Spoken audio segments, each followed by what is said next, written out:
7 of the House of Commons Standing Committee on Transport, Infrastructure and Communities. Once again, today's meeting is taking place in a hybrid format pursuant to the House Order of September 23rd, 2020. The proceedings will be made available via the House of Commons website. So you are aware, the webcast will always show the person speaking rather than the entirety of the committee. To ensure an orderly meeting, I would like to outline a few rules to follow. Members and witnesses may speak in the official language of their choice. Interpretation services are available for this meeting. You have the choice at the bottom of your screen of either the floor, English, or French. For members participating in person, proceed as you usually would when the committee is meeting in person in a committee room. Keep in mind the directives from the Board of Internal Economy regarding masking and health protocols. Before speaking, please wait until I recognize you by name. If you're on the video conference, please click on the microphone icon to unmute yourself. Those in the room, your microphone will be controlled as normal by the proceedings and the verification officer. A reminder that all comments by members and witnesses should be addressed to the chair. When you are not speaking, please mute your mic. With regard to a speaking list, the committee clerk and I will do our very best to maintain the order of speaking for all members, whether they are participating virtually or in fact in person. Pursuant to Standing Order 1082, the committee is meeting today to resume its study on the aircraft certification process. I would now like to introduce as well as welcome our witnesses. We have from the Department of Transport, Nicholas Robinson, Director General, Civil Aviation, and David Turnbull, Director, National Aircraft Certification. Gentlemen, welcome. I'm not sure who wants to start off. I'll start off, Mr. Chair. Mr. Robinson, the floor is yours for 5 minutes. Mr. Chair, I'll be making the opening remarks, and then we'll turn it over to questions. Great, thank you. Okay, so good day, Mr. Chair, Miss and Mr. Vice Chair, and committee members. My name is Nicholas Robinson, and I'm the Director General of Civil Aviation at Transport Canada, responsible for aviation safety. As outlined, I'm here joined today by my colleague, David Turnbull, who is the Director of National Aircraft Certification at Transport Canada. We are pleased to join you again today to support this study related to aircraft certification. Canada has one of the safest civil aviation systems in the world. And as a result of the exceptional level of expertise and technical experience in our department, Canada is recognized as one of the 4 global leaders in aircraft certification. We've achieved this through our unwavering commitment to safety and to making evidence-based safety decisions in this very highly complex environment of aircraft certification. As I previously outlined to this committee back in February, the certification of an aircraft involves a careful examination of the design to verify the aircraft complies with airworthiness standards and regulations. In short, all the things that we expect an aircraft to have in order for it to fly safe. Dans le cas de compagnies canadiennes qui... When it comes to products that are not Canadian made, such as a motor, Transport Canada has a certifying authority when a company manufactures an aircraft or an engine, for example. When it comes to products that are not Canadian made, Transport Canada's role consists of validating. I'm having difficulty. The volume of both the speaker and the translator seem to be at the same level. Thank you, Ms. Jasic. Mr. Clerk? Yep, we're going to look into that right now. Je m'excuse. I could... I'm sorry. English? Yes. Okay. If you want to continue, Mr. Robinson. En français. Je vais recommencer en anglais. I'll resume in English. Okay, go ahead. When a product's fabricated, not constructed in Canada, the role of Transport Canada is to validate the decisions of the certification decisions taken by the state in which it was constructed. This allows us to ensure that the product has conformed with the regulation and our expectations within Canada.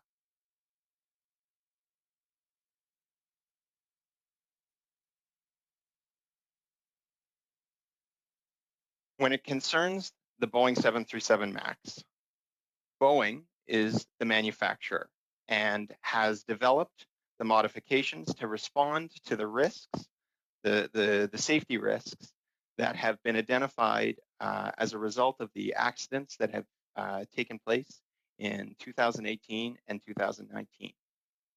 The United States, as the state in where the aircraft has been constructed, is the certifier. As was announced in November 18th, the FAA has finished its certification of these modifications and have approved the return to service of this aircraft. Transport Canada, as the validating authority, is now determining through our own independent review whether to validate the proposed changes, ensuring that our certification, as I outlined, meets the expectations that we have, both regulatory and our standards within Canada. Mr. Chair, I'd like to take some time to speak in more detail about that independent review that Transport Canada is undertaking. Our actions related to the Boeing 737 MAX began shortly after the Lion Air accident in Indonesia on October 29, 2018. Following this tragedy, Canada, in collaboration with its operators, developed and implemented enhanced training requirements for pilots. These exceeded the standards implemented by other countries. This was done within the first 2 weeks after the Lion Air accident, and it's our understanding that Canada and its operators of the MAX were the only individuals that implemented these additional requirements. And I remind you that these requirements directly related to the runway trim stabilizer condition that has been implicated in both the Lion Air and Ethiopian Airlines disasters.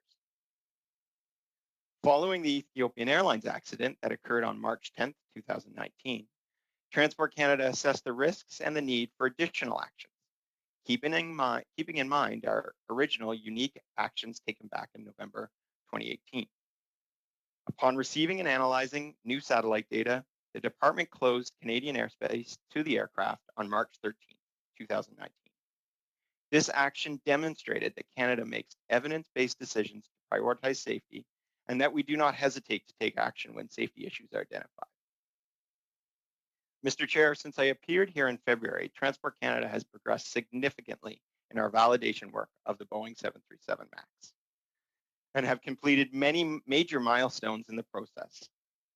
The department has worked in close collaboration with the FAA and other key certifying authorities, including the European Union Aviation Safety Agency and the National Civil Aviation Agency of Brazil, as well as the 3 Canadian operators of the MAX and their pilot unions to address all factors necessary towards a safe return to service of the aircraft.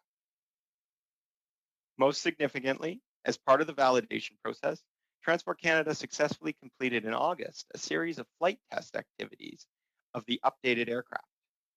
These tests covered the validation of the proposed changes, as well as additional procedures deemed necessary by Transport Canada.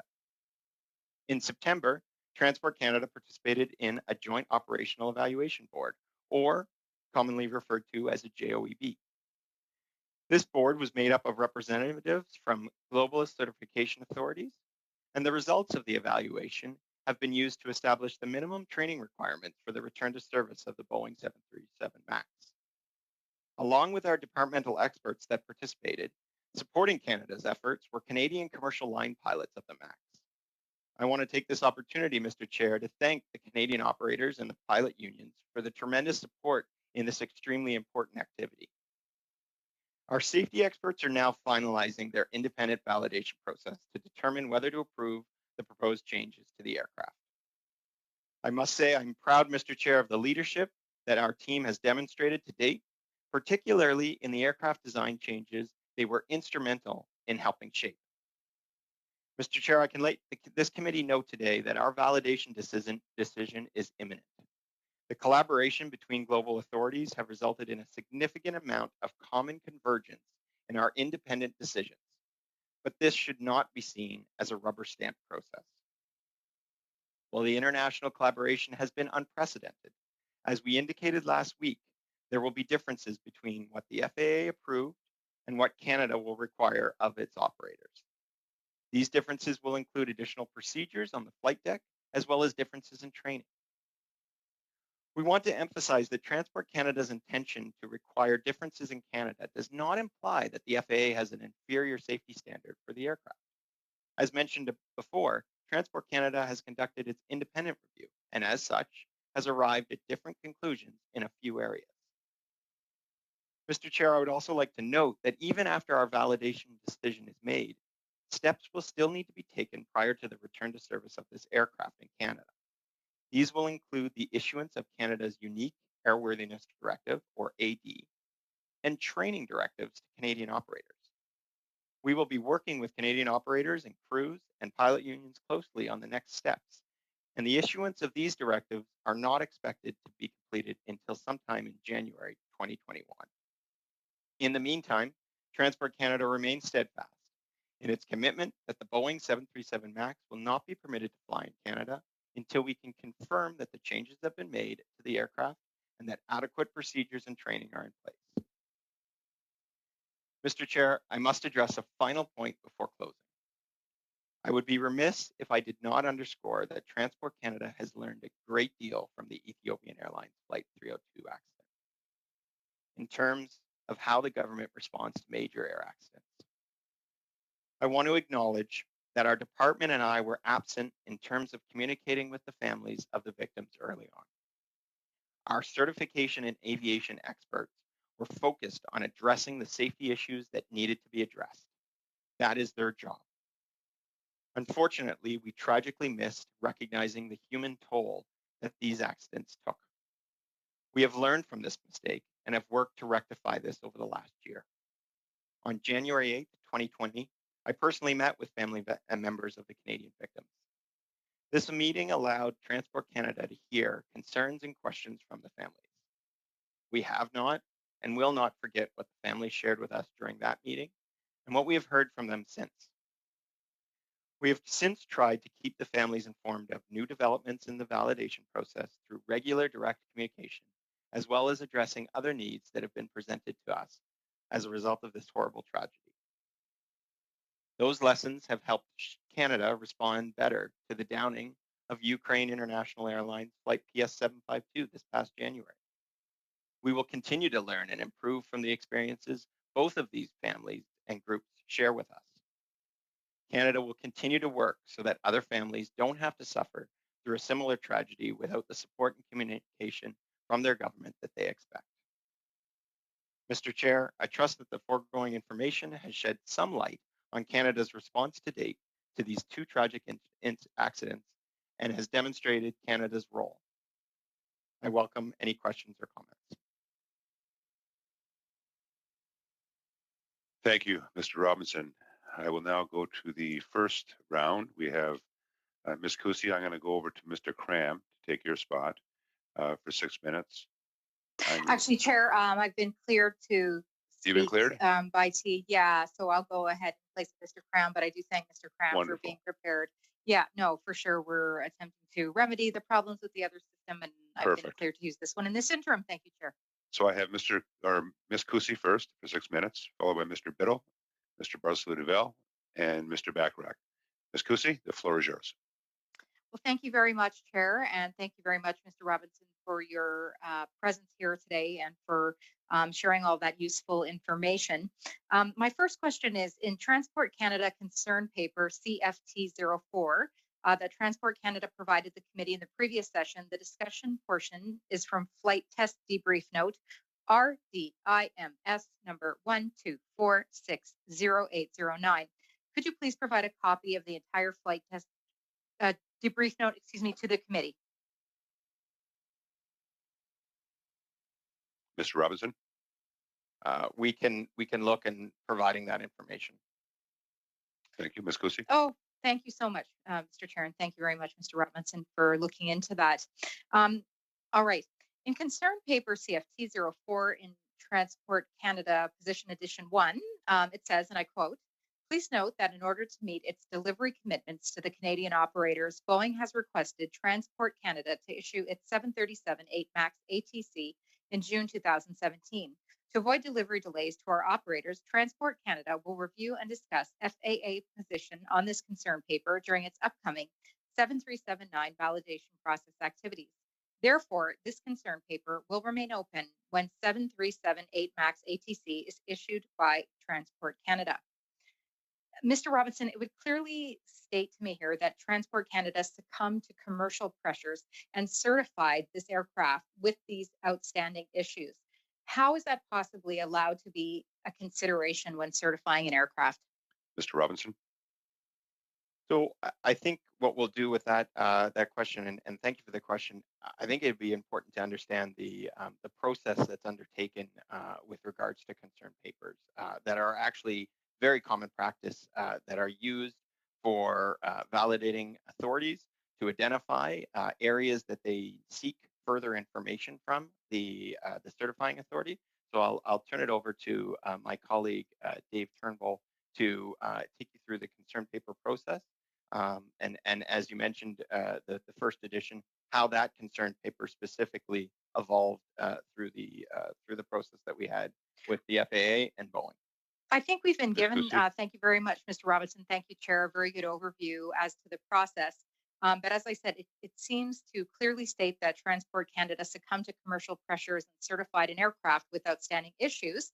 And I was wondering how this can possibly be a consideration. And I wanted to know if this justification, or is this a common justification for certifying an aircraft with an open concern paper? And has this justification been used with other approved aircrafts by Transport Canada? Have you ever seen this case before? Mr. Turnbull? Yeah, the answer is yes. And just for the record, my records indicate that it's concern paper CFT-03. You might be mistaken there, just so that we don't get fouled up with the record there. Okay, thank you very much for that. But the question remains valid. So as Mr. Robinson explained, our process of raising papers throughout the validation process is aimed at seeking an understanding of how the certifying authority drew their conclusion. Particularly in this case, the question, and it was only a question, was to confirm and to understand the methodology that Boeing had been using to achieve compliance to a basic stall requirement. I'll call it Part 25, paragraph 201. What's been cited in the TRAN committee to date represents focusing in on a particular part of that paper where indeed we did defer the closure of the concern paper to a future activity. That is not an unusual act for us to take. In each individual situation where we have deliberately decided to leave an issue open, we make a deliberate determination whether the leaving open of that issue, if I may, actually constitutes a safety concern or not. In this case, it did not. We very deliberately left it open, knowing full well that we had not discovered a problem, but we had not yet fully grounded out a full understanding of how the Boeing had conducted the test and how compliance had been found. Why did we need to know this in the first place? Well, the outcome of that exchange, which is included in the same document, would reveal that in the end, we actually did get an understanding that in fact, the system in the aircraft in question, which was, in other words, the system, the speed trim system, which includes MCAS, does in fact play a role as a stall identification system versus a stall prevention system. Okay, thank you, Mr. Turnbull. So and as well, you were correct that it is 03, and thank you, Mr. Chair. Okay, so you've clarified that this has happened before, that there have been situations where there have been open concern papers. Then I'll turn to my last question in this round. In the same concern paper, which you correctly identified as CFT 03, that was left open, we saw disagreement between Transport Canada and the FAA. And even in the other concern papers that were eventually closed, we see the difficulty to obtain accurate information from Boeing and the FAA. So given this and the numerous testimony we hear on how Canada has the expertise and approach to independently certify aircrafts, why should we continue to go with a harmonized approach? Well, I would say a harmonized approach to findings of compliance is critical to the industry. If each individual authority took a different interpretation to the same rule, the applicant, the manufacturer, would end up having to effectively recertify the aircraft every time someone asks a different question. So it is endemic to our business that we continually, through our international committees with our airworthiness partners around the world, continue to strive to interpret these rules and regulations in the same fashion. That's critical so that we can establish a level playing field for the various products in the worldwide market. Thank you, Mr. Turnbull. We'll now go on to. Thank you, Chair. Thank you, witnesses. Thank you, Ms. Cusi. We'll now go on to Mr. Biddle. Thank you so much, Mr. Chair. Some are calling for an independent inquiry before allowing Boeing MAX to fly again. Have any other aviation authorities or countries opted for such an inquiry? Thanks for the question. Mr. Chair, I'd like to actually take a step back and emphasize that the system that we have is based on an international model of experts. Expert states that are global leaders in certification. The system relies on the importance of collaboration between these leaders, information sharing, and a strong validation system. So it's crucial that we have a review of what has happened here with the Boeing 737 MAX. And that's why Canada has been a part of and has considered the multiple reviews that have already taken place. And let me go through a couple of those reviews. This is not an exhaustive list. But we had at the beginning the U.S. Office of the Inspector General audit that sought a factual history of the activities that resulted in the certification of the Boeing 737 MAX and produced findings that these 4 certification authorities will look at, review, and see what changes are needed. We have the Technical Advisory Board, a multi-agency review of the proposed MCAS software update and safety assessments that were made in order to determine sufficiency. That too, we will look at the findings and determine what changes. We have the Joint Authorities Technical Review, a multi-authority review of the FAA process and procedures used in the certification of the flight control system of the MAX. Canada was a specific partner with that review, as well as countries such as Australia, Brazil, China, the European Union, Indonesia, Japan, Singapore, and the UAE. That too brought forward recommendations that we are looking to see how we adapt and incorporate them into our system. We have the US Blue Ribbon Panel, a review of FAA procedures for the certification of new aircraft. Again, recommendations and findings we need to consider and incorporate. There is a recent and reported on US congressional report that reviewed the accountability and transparency of the certification process. That is where that report uncovered that as a result of the actions, the validating authorities did not have the information to take the full information to determine a validation decision, and has presented some hard questions on the process that took place between Boeing and the FAA. We also have the NTSB review. Similar to our Transport Safety Board, this is the US Transport Safety Board equivalent. They've examined the safety assessment process and the original design approval of the Boeing MCAS and 737 MAX. We have the Lion Air and Ethiopian Airlines accident reviews. Those are safety investigations those two will produce findings and recommendations which need to be considered with regards to this aircraft. Of course, we have this committee's review as well that will be looking at any findings or outcomes that'll come of. And then, Mr. Chair, I'd also like to make aware that Transport Canada has also launched a review following the accident that is being led by our departmental audit branch. The objective of this review is to look internally and to assess the adequacy and effectiveness of civil aviation, the Transport Canada Civil Aviation approach to certifying aeronautical products, including design, implementation, and oversight of its aircraft certification design program. So, Mr. Chair, there are a lot of reviews that have taken place.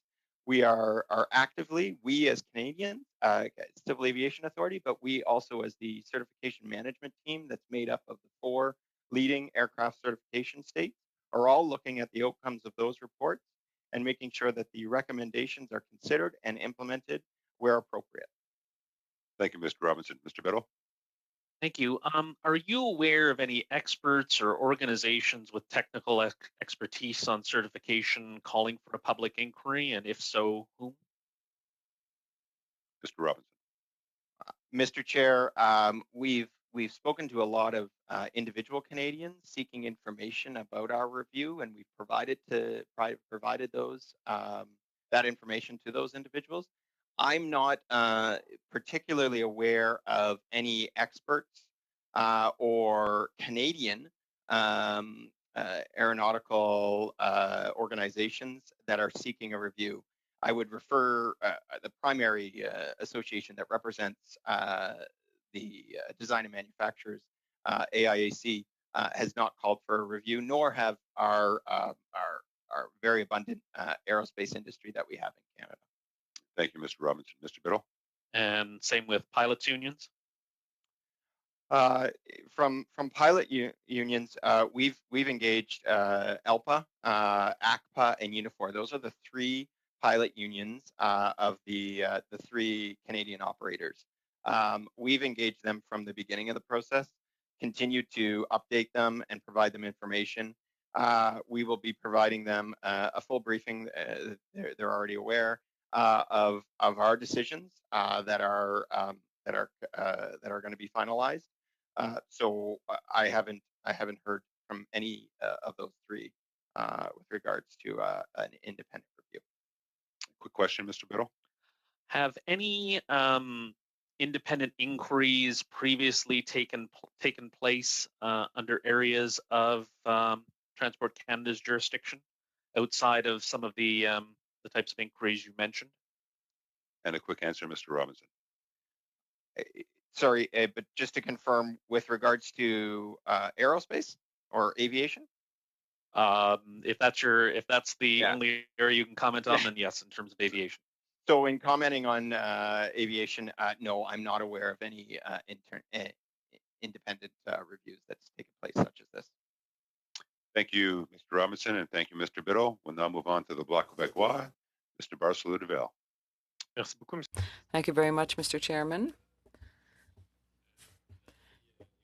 In the previous meetings that we had at the committee, there was some testimony from several people interested in the certification, and amongst those, there was Mr. Primo and his colleague, Mr. Alahi, two engineers who work on critical mission systems, and I think Mr. Robinson and Mr. Biddle, I think their testimony was not long after yours, if memory serves me well, so perhaps you heard it, but there were two that really caught my attention, and that was they said that anything applicable to modified systems, all of the grandfathered rights that exist no longer should be respected, particularly if there's something new or related to something that's been modified in the certified system. And the second point that they raised was that in the test, any new critical system or any critical system should be tested in an integrated way with all of the other systems connected to it. So as soon as there's any modification to a system, the entire system should be retested for that aircraft. If it shouldn't be just the critical component that was changed that should be tested. And so I'd like to know if Transport Canada intends to implement those recommendations. I'll take that question. Mr. Turmo, go ahead.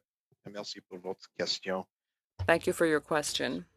Mentioned Monsieur Barcelou-Duval. We met with both of the individuals more than once, I believe, and were thoroughly briefed on their questions. They brought up some very good points. In general, I'd have to say that we did investigate those questions that we were not able to answer on the spot, and many we did. We did investigate. I believe Monsieur Primo brought up some technical concerns about the horizontal stabilizer trim actuator system. We went back on Mr. Primo's behalf. I don't believe we had asked his specific question previously, so we welcomed it. We went back to Boeing and got a response that satisfied our concerns.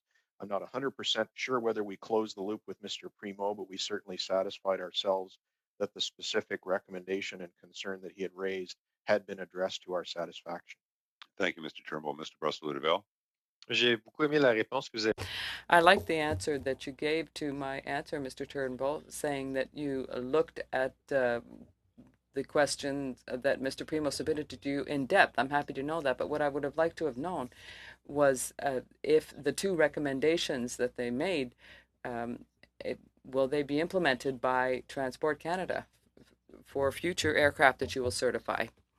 Thank you very much. Yes, I believe one of the recommendations, as you briefly described, it has an influence on what we call the change product rule, which indicates to us when a product is modified, to what extent the entire system has to be reevaluated. This is one of the key recommendations of the JATR, or the JATR report, and the re-examination of the interpretation of that particular regulation in terms of how we certify and establish standards for modified products is one of the key investigations or activities that we will carry out in a joint fashion with our other airworthiness authority partners moving forward. Mr. Brusselou-Deville. Merci beaucoup pour. Thank you very much for the answers. My next question, I recall in your last testimony you were asked why you didn't test the MCAS when that was the MCAS, because that's a new system. And you answered me that you had no reason to wonder about this, that it's the way it was supposed to work was explained to you, and you had no reason to look into it any further. But afterwards, what we learned was that there were internal documents with Transport Canada where pilots had expressed concern, indeed, with the key system that the MCAS is for the 737 MAX 8. And so you didn't do extra tests, you said at the time. I'm wondering now if that's the truth, because I'm seeing a document now that it seems to be the opposite, that the pilots did have concerns. The accidents, it was certainly a huge preoccupation of ours. During our original validation through 2016, we did inquire about the MCAS system. We were made aware of its functioning, but unfortunately at the time we were not provided with a full explanation of its functionality. We did dig into that, but we were satisfied with the answer that we got. I believe it's already on public record that certain aspects of how the MCAS system functioned was not particularly made available by Boeing. And I won't get into speculating to what extent the FAA was aware of it, but that's on public record as being an issue. Certainly after the accidents, unfortunately, is when we dug in and went back to that question. And it was then revealed that the MCAS had additional functionality that required further examination. And this is really one of the central issues in the studies that Mr. Robinson mentioned that are going on within the U.S., as the U.S. is the state of design for the aircraft. So we have learned an awful lot since then, there's no question. Je me pose la question la dernière fois. Well, I'm just wondering, because last time I asked if it was a mistake not to test the MCAS, and you said no, because you can't test everything. Whereas if it's a new component, it should be. And in fact, Transport Canada seems to indeed have had concerns regarding the MCAS. So I'd like to know if it was a mistake to let that certification go, whereas there were still questions in people's minds. Thank you. A quick answer, Mr. Turnbull. We can look back at that and we can acknowledge that that was an aspect of the original certification that was not done properly. As a validating authority, we got the information that we got, and we based our decision on the information that was available at the time. Thank you, Mr. Turnbull. Thank you, Mr. Brusselou-Deville. We'll now move on for 6 minutes to Mr. Bachrach. Thank you, Mr. Chair, and thank you, gentlemen, for appearing before the committee again. Mr. Robinson and Mr. Turnbull, as the Director General of Civil Aviation at Transport Canada and the Director of the National Aircraft Certification Body, after the Minister of Transport, is it fair to say that you two gentlemen are responsible for the certification of the 737 MAX? So I'll address that question. When it comes to the validation of the 737 MAX. The National Aircraft Certification Team within Civil Aviation, that's led by Dave, will complete its full review. They will provide the recommendation and the assessment against our regulations, whether the aircraft meets the minimum expectations that we have that are both outlined in regulations and standards. And Mr. Turnbull will make a decision on whether to validate that aircraft, at which point we will notify the authority, the state authority that certifies the aircraft, as well as the operator. Correct. Thank you, Mr. Robinson. So I'll take that as a yes. I use the term certification properly. Perhaps it should be validation, but you two gentlemen are accountable for the certification of this aircraft in Canada. Were you in these positions when the 737 MAX was certified, was validated rather, as safe to fly in Canada? Gentlemen. Mr. Turnbull was in the National Aircraft Certification Director position. I was not in the Director General position. Okay. Mr. Turnbull, do you regret validating that particular aircraft as safe to fly in Canada, knowing what you know Mr. now? Turnbull. No, I do not. I greatly regret what has happened, and I huge sympathies go out to the families, obviously, with these tragic accidents. I stand before you today being fully confident that we made the right decision with the information that we had. And we did do our usual due diligence through our normal tried and true validation process that we've applied to many foreign aircraft. We did our job. The concern that we're dealing with here is the after discovery of some of the functionality of the system and its behavior in certain failure conditions that was not made readily apparent to us during our validation process, despite our efforts. Mr. Bachrach. But Mr. Turnbull, we have this concern paper that notes that Transport Canada's own test pilots did experience the situation in the cockpit and documented it.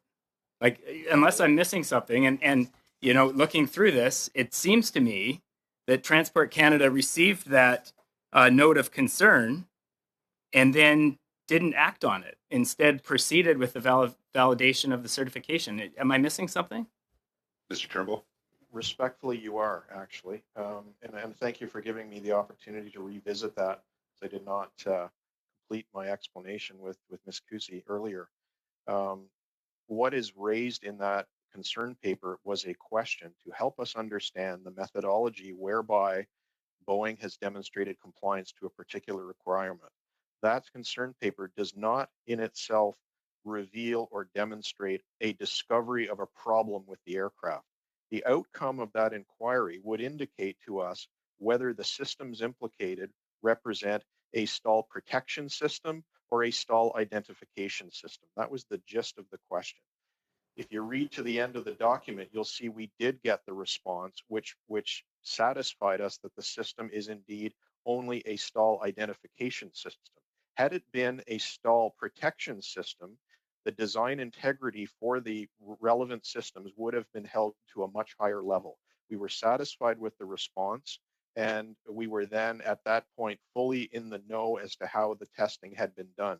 But that concern paper does not in itself in any way represent a problem, or it is not even, because the nature of the question was trying to understand the method by which that system was certified, that in itself did not reveal any concern. So I look back on that issue paper and I have no regrets. We asked the question. We did indeed defer the answer to a later time. In the end, the answer came back and it confirmed what we had wanted to hear.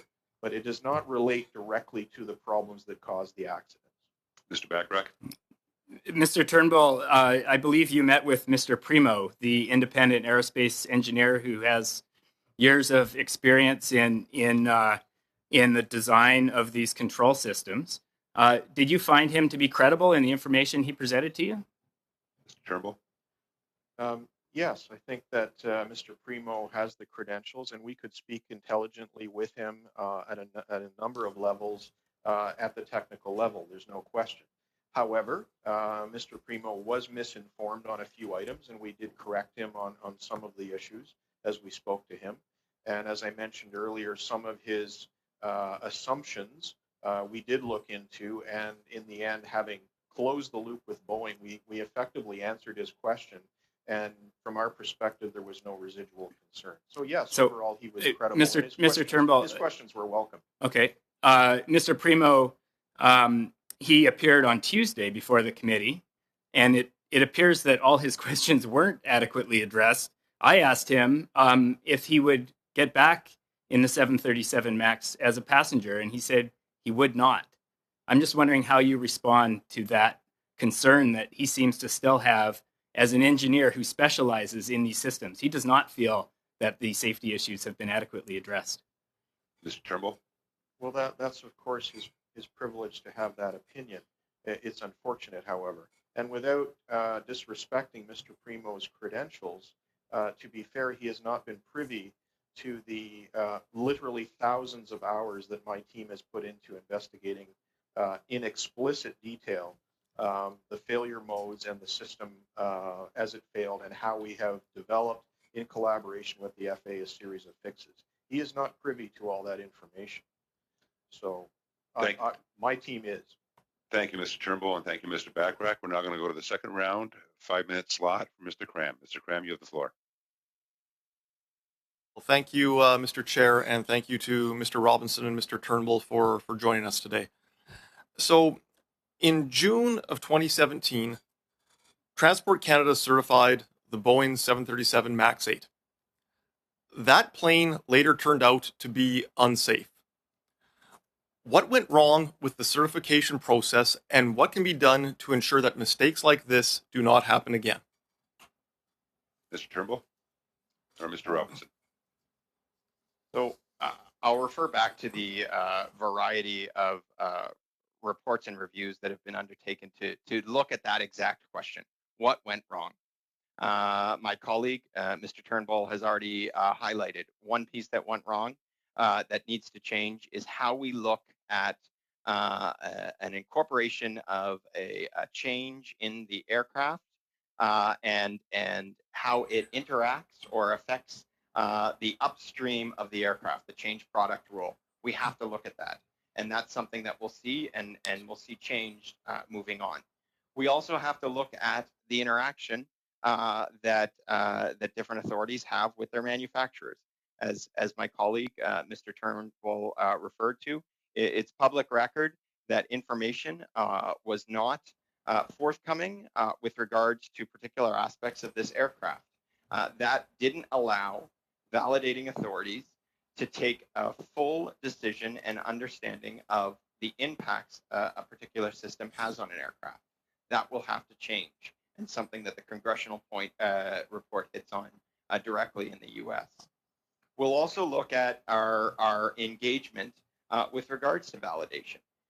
As we said at the beginning, the system, and to give a rough sense, when Canada moved forward and certified the C-Series aircraft, the Bombardier C-Series aircraft, when it was a Bombardier product since Airbus, there was about 160,000 hours put into that certification. 160,000 hours of Canadian time, Canadian certification expertise that went into the review and certification of that aircraft. We rely on states to do the same amount of rigor in their certification standard. But I'll let you know that in this case, from a validating authority, we put about from the time the aircraft grounded to now, there was about 15,000 hours that we've contributed just to the modifications that are being proposed to this system. We'll see a greater involvement in validation, but we do have to keep with the system where the state of design certifies the aircraft, and the other leading authorities go ahead and validate the aircraft independently. Thank you, Mr. Robinson. Mr. Graham? Okay, so it's my understanding that Transport Canada has what are called concern papers. And when test pilots encounter problems or issues when they are certifying the aircraft, they are written down on the concern paper and sent to the manufacturer. What does Transport Canada do to ensure that any outstanding serious issues in the concern papers are answered before the aircraft is certified as safe? Gentlemen? Well, I'll begin with reviewing what Mr. Turnbull provided there a few moments ago. Concern papers are a note. It's to determine that there has been an area that further clarification is needed in order for the validating authority to fully understand how the certifying authority has said that the manufacturer has achieved compliance. It's not to specify that there is a particular safety issue. It's to specify that more information is needed. Now, throughout the iterations of the concern paper, the validating authority will determine, is this an issue that needs to be closed prior to issuing a validation, or is this an issue that does not pose a safety risk, but might be an issue where the four certifying authorities have to regroup and say, how are we harmonizing this standard? Because we look at it from this way, you're looking at it from this way, and we just need to make sure that we have a common understanding. Thank you, Mr. Robinson, and thank you, Mr. Cram. I'm now going to move on to Mr. Rogers. Mr. Rogers, for 5 minutes, you have the floor. Thank you, Mr. Chair, and thanks to our guests for being here today, Mr. Robinson, Mr. Turnbull. Gentlemen, either one of you can respond to these questions. It has been reported that the FFA conducted a transport aircraft risk assessment methodology analysis after the Lion Air accident. When did Transport Canada first learn of this FAA analysis? And I understand this analysis was not received by the department until after the second crash. Why was it not requested earlier? Gentlemen. Mr. Chair, on the issue of the Transport Airplane Risk Assessment Methodology, the TRAN, also called, the TRAN is an analysis tool that the FAA uses to quantify unsafe conditions when safety-related occurrences are reported. Transport Canada was made aware of the existence of the FAA TRAN analysis, but did not receive the analysis itself until the FAA provided it to the department after it requested it after the Ethiopian Air accident in 2019. Transport Canada does not routinely request this detailed analysis that the FAA does, but does request the information and the findings from it. And that's what was requested and reviewed after the Lion Air accident. After the Ethiopian airline accident, we recognized that there was something that we did not have. That was the information that was that we've determined was not present during the validation exercise, and that's when we asked the FAA to provide us the full analysis, which they did provide after the Ethiopian Airlines accident. Mr. Rogers. Yep. You noted, Mr. Robinson, in your opening remarks that the TC certification experts were instrumental in shaping the ultimate design changes for Boeing 737 MAX that have now received the FFA approval. Could you or Mr. Turnbull provide an overview of the changes that TC influenced and the impact those have on the safety of the aircraft? Gentlemen. Thank you for that question. I am extremely proud of the National Aircraft Certification Team and the Operational Evaluation Team in this process. From the beginning, in April 2019, we laid out the key areas that we needed to come to an absolute understanding on from the FAA and Boeing. And those included the acceptable levels of pilot workload, the integrity of the flight control, the architectures or the makeup of the flight controls, the safety assessment and design assurance processes that were in place, and the procedures and training that were required by crews. We needed to understand and have an absolute confirmation of that. Right from the beginning, as this committee is likely aware, we were the first to advocate for simulator training to be incorporated as part of the training for the flight crews.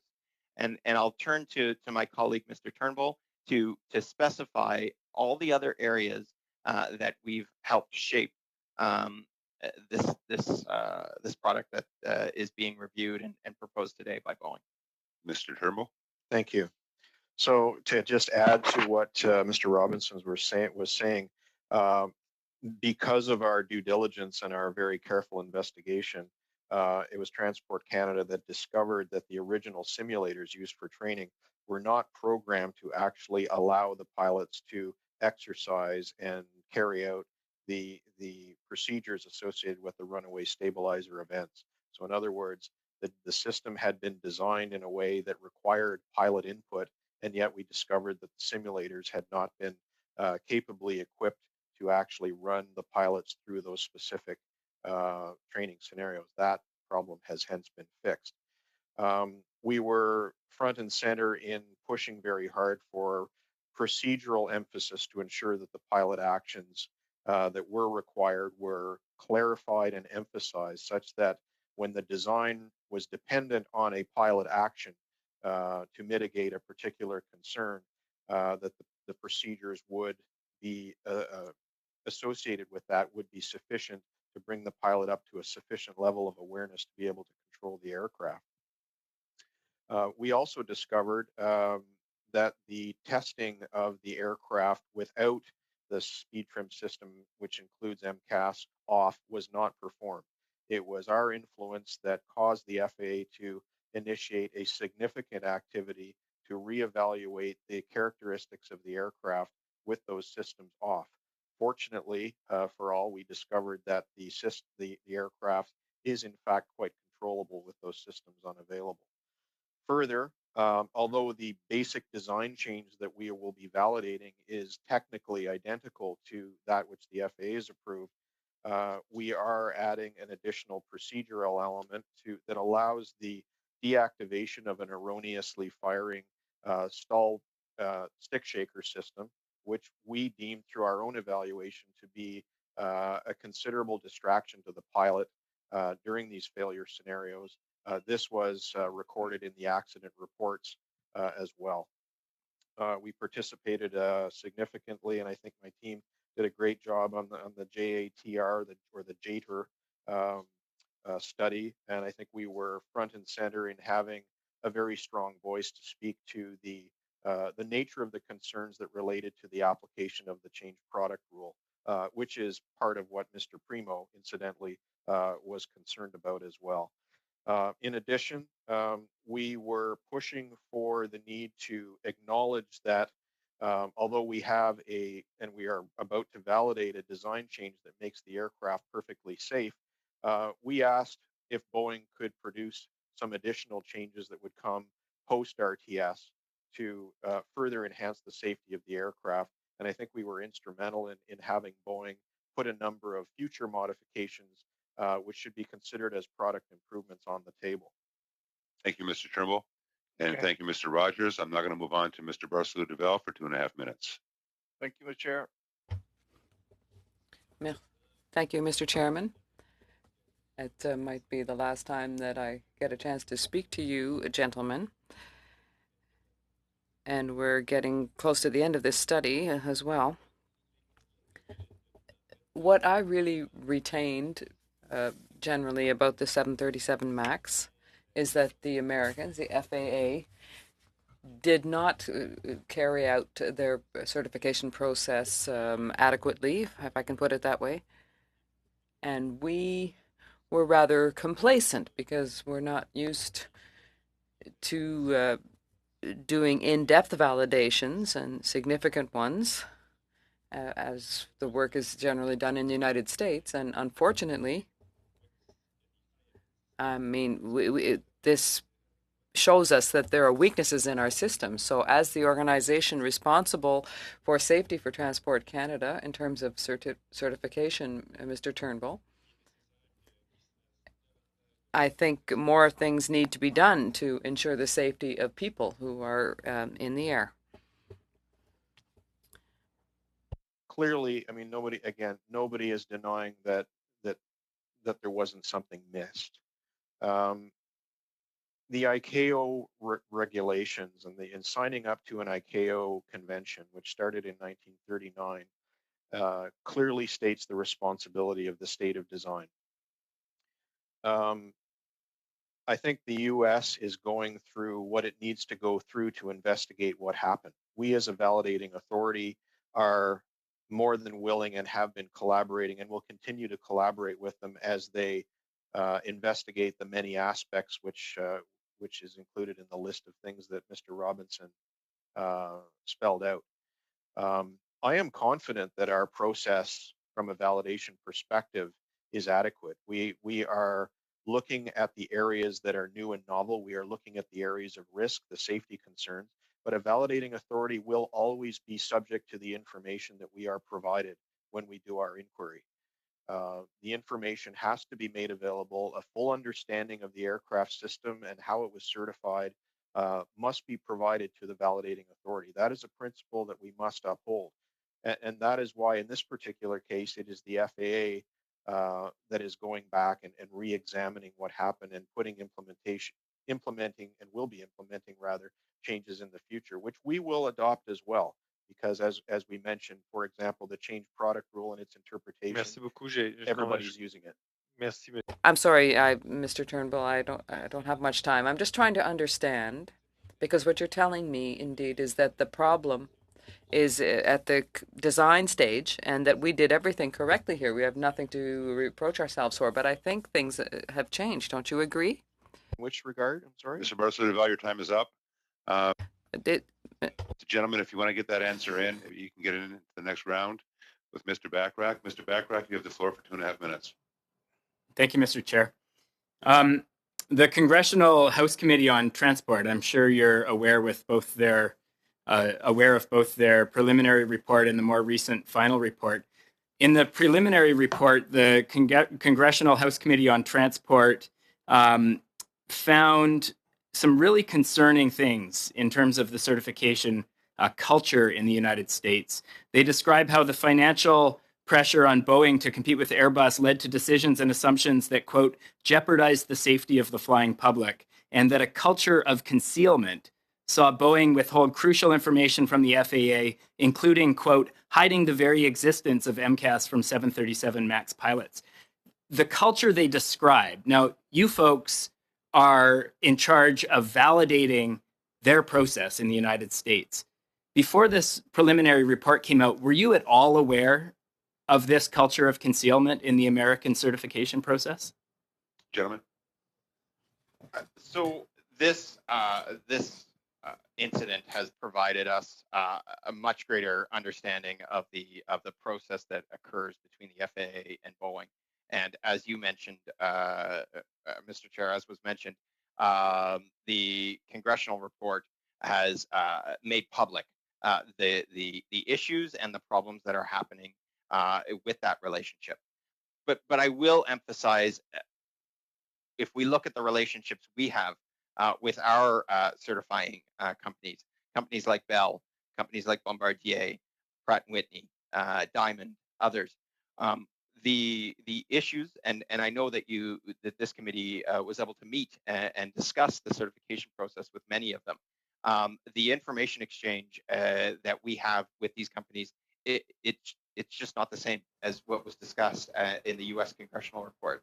The information and the relationships we have with these companies is one where when we identify an issue with regards to a product that they're certifying, we get into a room with these individuals and we find a solution, a safe solution to make sure that these products can apply to our Mr. Robinson, I just have one more question. My time's very short. I apologize. Mr. Biddle had you run through a list of organizations that have not called for a public inquiry into the Canadian involvement in the validation process. Could you tell me, do you know of anyone apart from me that has called for a public inquiry? And if so, who? Gentlemen.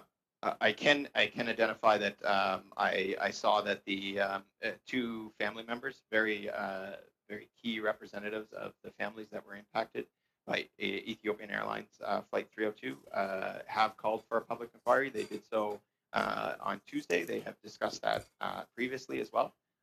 Those are the two that I've made most particular note of. Thank you, Mr. Robinson. Thank you, Mr. Backrack. I'm now going to go to a third round. We have Mr. Shipley. You're gonna have the floor for 5 minutes. The floor is yours. Thank you, Mr. Chair. I would like to follow up. We're learning a lot about, or I'm learning a lot about concern papers, being new to this committee and not having a lot of knowledge of this industry. Concern papers are new to me. I just want to follow up on why concern papers would contain any references to a manufacturer's sales deadlines or sales targets. If I could get some in-depth information on that, please. Gentlemen. So thank you for the question. We are not certifying products in isolation of commercial realities. We have to take into account when certain manufacturers want to sell and operate their aircraft. Even a certification program that would start and last 5 to 6 years, which, for example, was the case with the C Series certified in Canada. We were always working to a target date that was specified by the applicant. So that is not unusual at all. That said, we work to that as a target date, but we are not necessarily constrained by that. There are cases where we have not met the target date as requested by the manufacturer because we simply weren't finished the job. And that's all part of the judgment that me and my team apply as we approach these target dates as to whether, if there are any outstanding issues, whether they are of concern. In some cases, as my colleague Mr. Robinson mentioned earlier, some of the disconnects we have with respect to issues on a validation pertain more to generic disharmonization of how we approach the rule, which we will deliberately take outside the project and work through a harmonization venue versus holding the effectively the operator who would be the recipient of the aircraft hostage. In some cases, it may take several years to iron out those differences. But in the end, our decision to validate is based on a degree of confidence that the aircraft is safe and that we rely on the state of design to make that determination. Mr. Shipley. Thank you, Chair. So what would you say are some structural changes that need to happen in Transport Canada to ensure that commercial pressure is not put on the certification process? Gentlemen. Thanks for that question, Mr. Chair. I don't believe the commercial pressures are put on the process within Canada. We do prioritize. So as Mr. Turnbull identified, we do need to know with regards to a validation when a product is expected to be wished to be used in Canada. That'll allow us to prioritize. We are working on certifying as well as validating a number of products. If we know a product is not expected to be used in Canada for a number of years, that'll have a lower priority for us to look at it in the immediacy, and we will look more on a company that wants to bring in a product right away. We've had a couple of instances during COVID, for instance, COVID-19, where a company wanted to bring in a product that wasn't originally certified. It was a special type certification, not a full certification. But they wanted to bring in a product that wasn't certified for use in validated for use in Canada. We prioritized that, so we wanted to know this is something related to COVID. It's not being driven, but we know that this project should get a number of more resources right away, as opposed to another project that we might see only needing to be brought into force in a number of years because they're considering bringing in a product like that. So from a commercial perspective, we need to know those delivery dates in order to prioritize our resources, but they don't determine our process. Our process is determined by the regulations and the standards we set. Shipley. Thank you. During some of my research, I've come across some notes that there was some internal emails and some issues going on within Boeing that are less than positive. Are you satisfied with Boeing's process in addressing concerns that are brought forward from staff?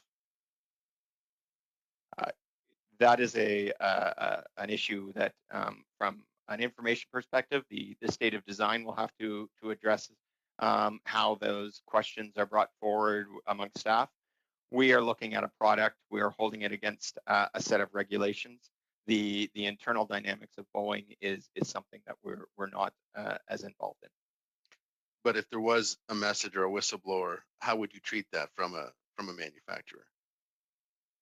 We need to know the information in order to certify a product, the full set of information, as we've described here today. when information is not known by a validating authority, things can go wrong. And in this instance, something did go wrong. So our expectation is from a manufacturer that we need to know the full scope of the project. Thank you, Mr. Robinson. Thank you, Mr. Shipley. We'll now go on to Ms. Jacek for 5 minutes. Thank you, Chair, and thank you to both of the witnesses. Many of us have become really concerned about concern papers. And I would suggest that in essence, it's because the use of the word concern paper leads to concern, which it obviously did with the victims' families who we heard from on Tuesday. Do you, in essence, look at your concern papers in any sort of graded fashion? Do you, as transport, as your positions allow you to do, look at whatever note is made by a concerned pilot or whoever this concern comes from? Do you say this is absolutely crucial in some cases, and if we don't get the answer, we're not validating?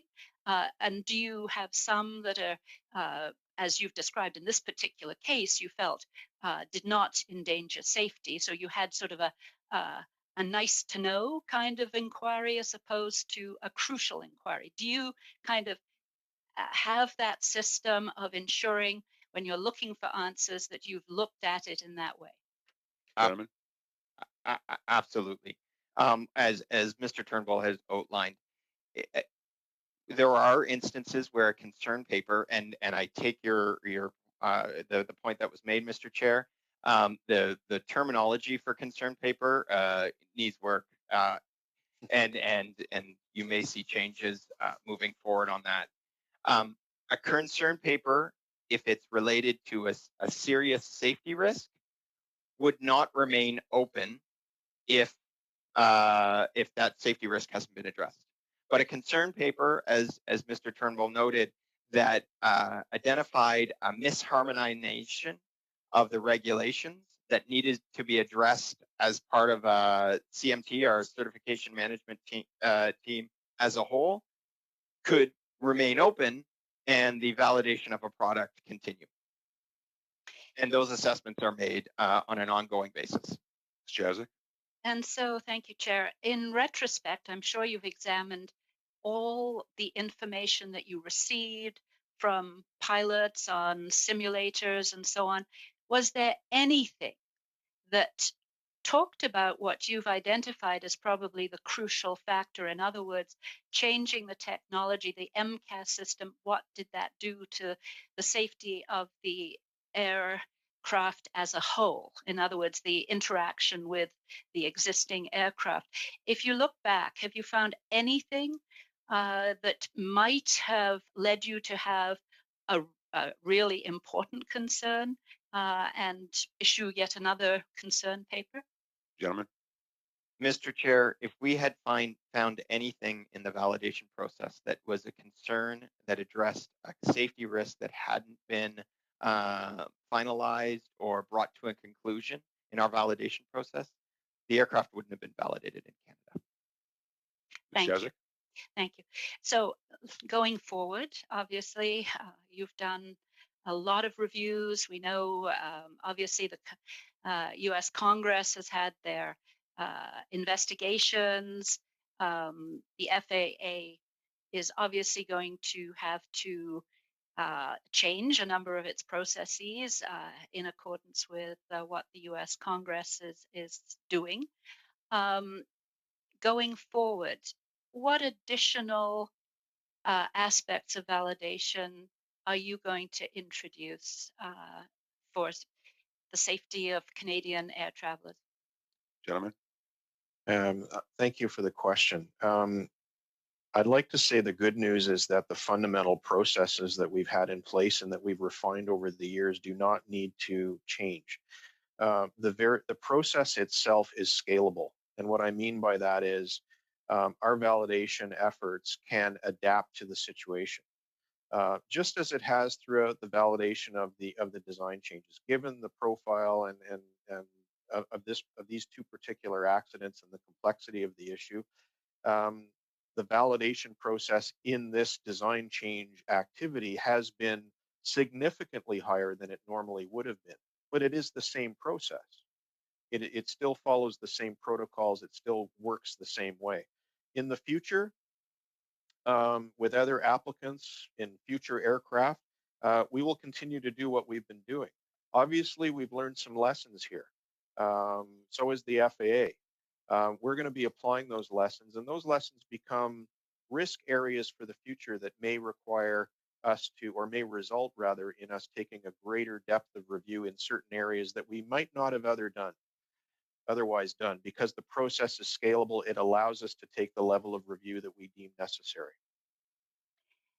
Do I have any time? Yeah, go ahead, Mr. Jessic. So one last piece.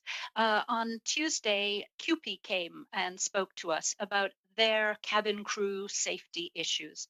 And from what the witness told us, it seemed that perhaps there hasn't been sufficient attention to some of those concerns. Are you aware of QP's concerns, and do you have any idea going forward as to how to incorporate those in your reviews?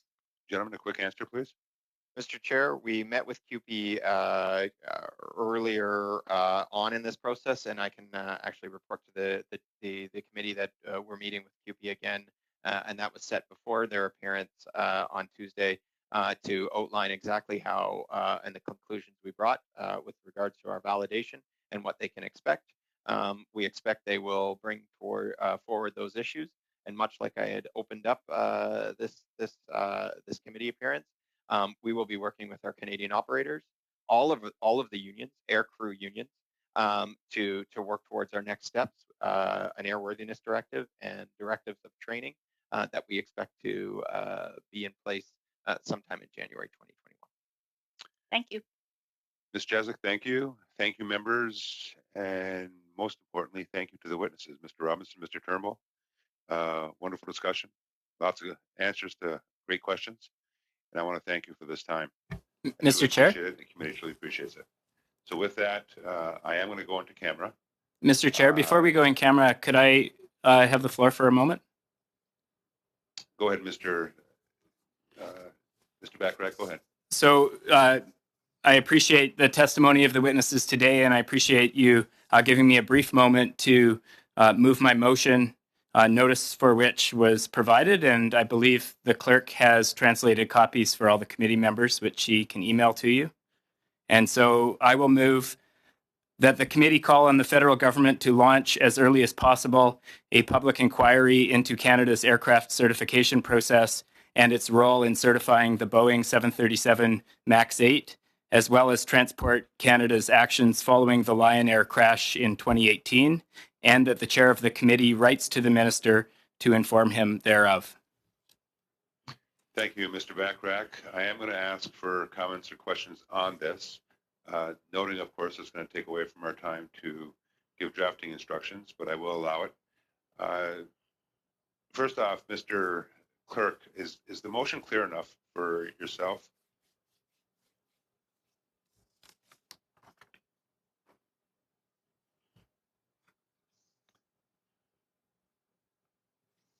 Mr. Clerk, it's clear? Okay.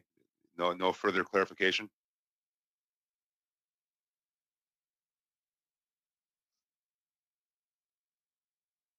Okay, thank you. I am now going to go to members of committee. If you may, I do have if you want to go to the participants on the bottom of your screen, and if you'd like to speak on the motion, just push the raise hand button, and I have the queue here in front of me. I have first off, Ms. Jasic. Ms. Jasic, you have the floor. Thank you, Chair, and thank you to Mr. Backrack for raising this issue, particularly as we did hear, of course, from the victims' families just a couple of days ago about their feeling that they needed something more, which they termed a public inquiry. Quite honestly, I've given this a lot of thought over the last 2 days, and looked at the briefing notes that we've received about activities such as the U.S. congressional hearings, activities in the U.S., the fact that we as a committee have been looking at this issue now since January. And I think we've all been asking pretty searching questions. And I really feel that we have enough information. I really just feel that a public inquiry really couldn't add any particular value. We've been meeting in public. Our deliberations have been public. The testimony has been frank and I think very informative. So, in essence, I'm just saying I don't see that there's going to be any particular added value at this point in accordance with Mr. Bachrach's motion. Thank you, Ms. Jacek. I'm now going to move on to Mr. Rogers. Mr. Rogers, you have the floor. Yeah, Mr. Chair, I firmly believe that this motion is premature. I think the work we've been doing as a committee and all the witnesses we've been hearing from and the information we've received from a lot of different sources, I think we should take this information first, complete the study, do our report, and if at the end of the day that becomes a part of a report or a recommendation in our report, then so be it. But I don't think that this motion should be passed today. I think it's premature. It should be something that becomes a part of our overall report. Thank you, Mr. Rogers. Are there any further questions, members of committee?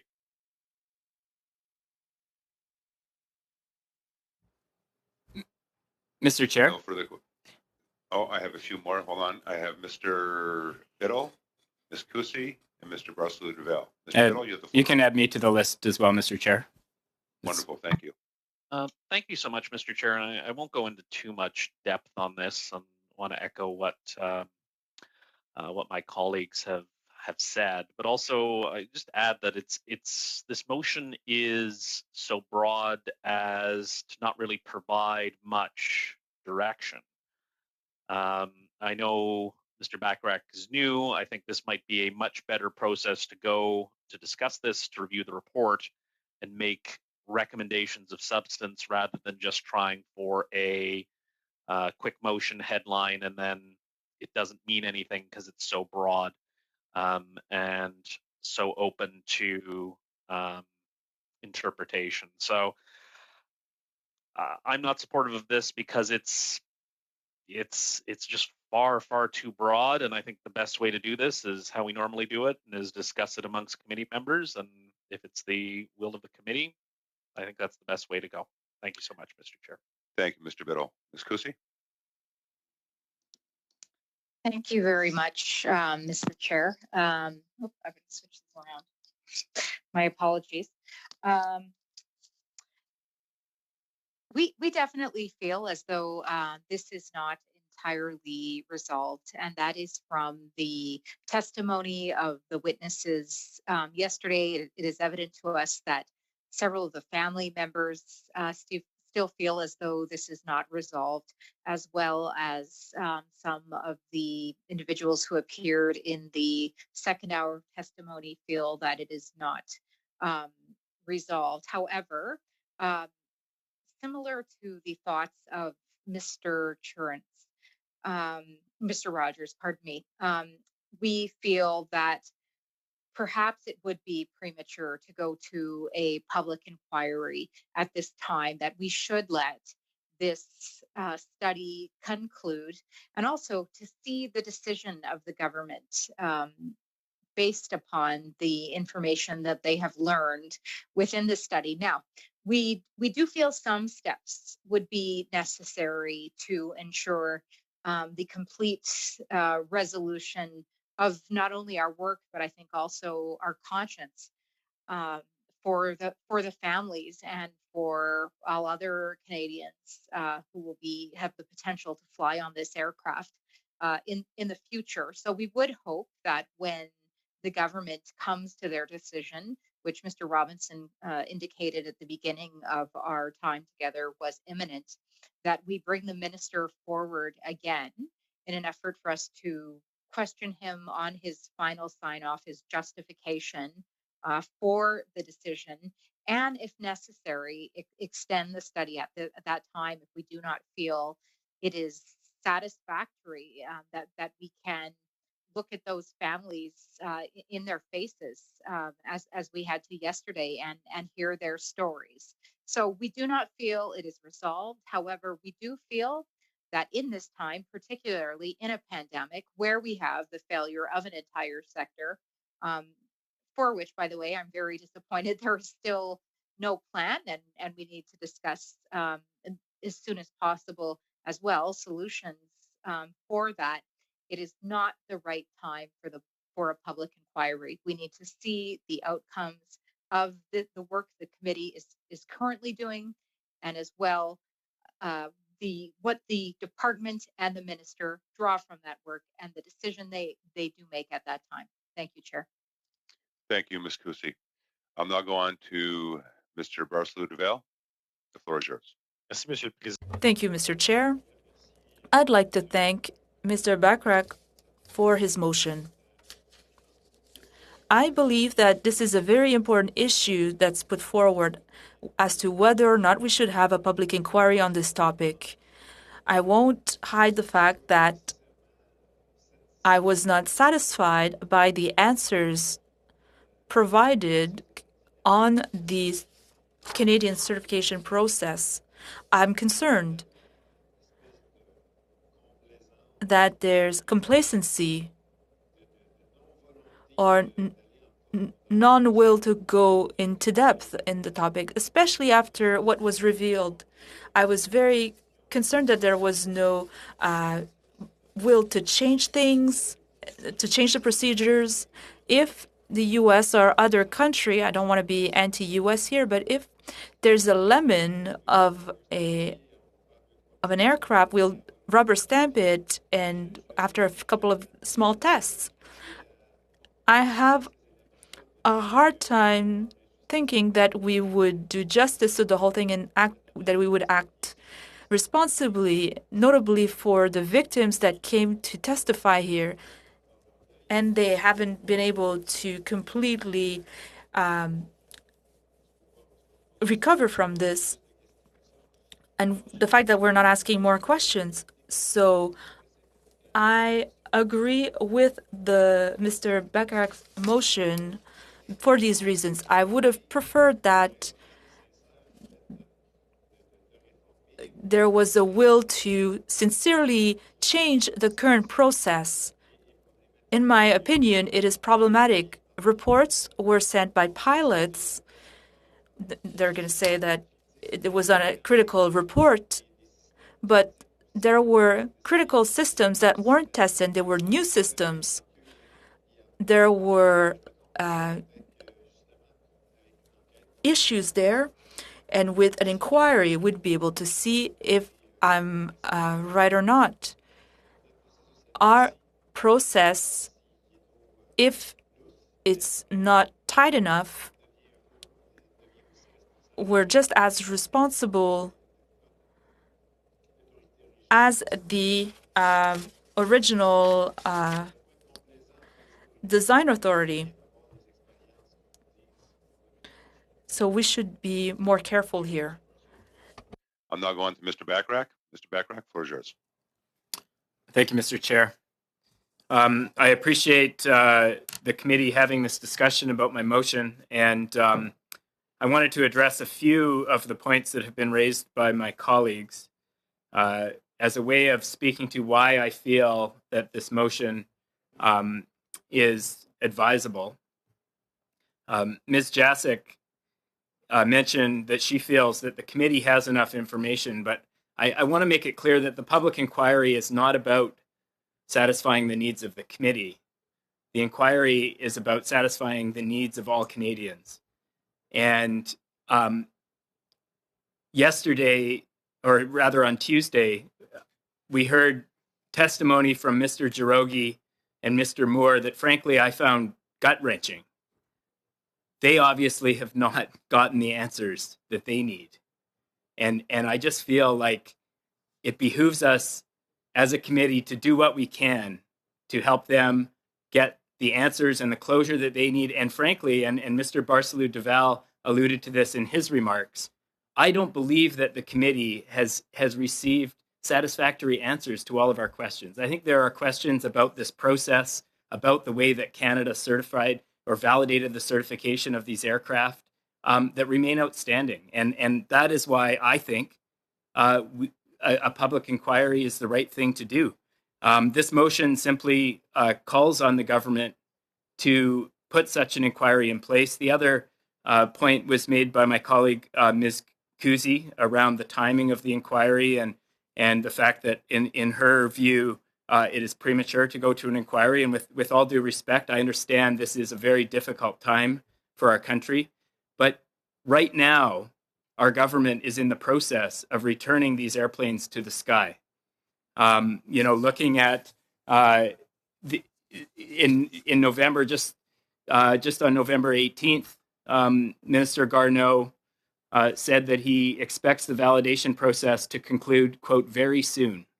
So I think time is of the essence. And I think this kind of thing is very timely because these airplanes, before too long, could be back in the skies. And people are going to be wondering if they're safe to fly on. And we heard from our witness, the independent engineer, on Tuesday, and he disagrees. He doesn't think they are safe. So I think it's an issue that Canadians deserve answers on, and I believe that a public inquiry will have powers to find those answers that go beyond the powers of this committee. We asked for Boeing to appear before us and answer our questions on the Canadian context and how what has happened in the United States affects our validation, and to get answers for Canadian citizens, and they haven't appeared before committee. So I think that's something that an inquiry would be able to get answers on. So, Mr. Chair, I'll end my comments there, and I appreciate the time to discuss my motion. Thank you. Thank you, Mr. Bachrach. And with no other speakers, I will move to the clerk to do the roll call. Mr. Clerk? Okay, Mr. Biddle. No. Monsieur El Khoury. No. Ms. Jasek. No. Mr. Rogers. No. Mr. Sidhu. No. Mr. Cram. I vote no. Ms. Kusi. Respectfully, no. Mr. Shipley.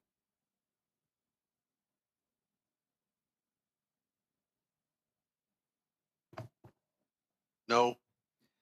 Mr. Soroka. Against. Monsieur Barcelou Duval. Oui. And Mr. Bachrach. I vote in favor, Mr. Clerk. 9 nays, 2 yeas.